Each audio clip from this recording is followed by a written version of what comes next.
Bapak Ibu yang saya hormati, saya muliakan, balik kita ke awal. Salah satu sifat yang tak boleh ada dalam diri seorang yang beriman apa?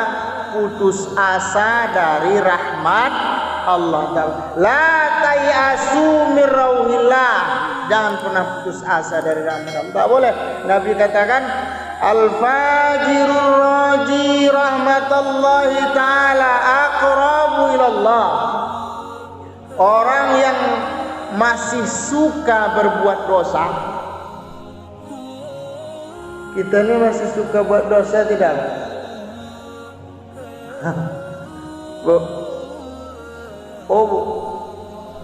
Bu. Kita ini orang yang masih suka buat dosa tidak?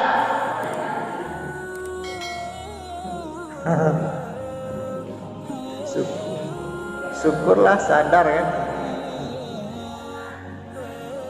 Hari yang indah adalah, dengar ya.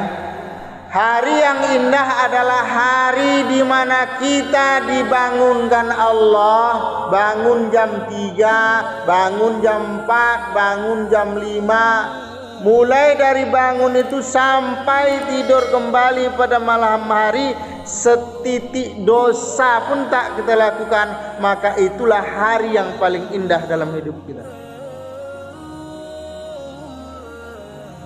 Setelah dewasa ya.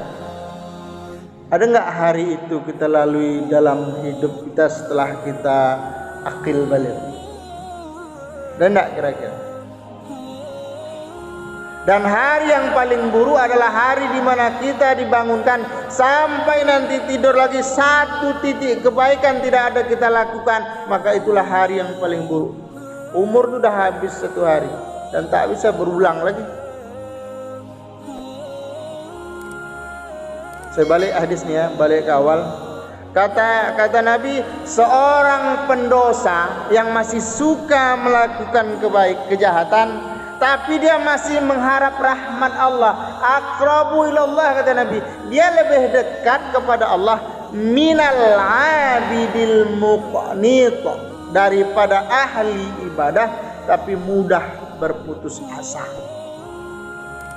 Apa yang kita pahami, tidak boleh bersifat putus asa.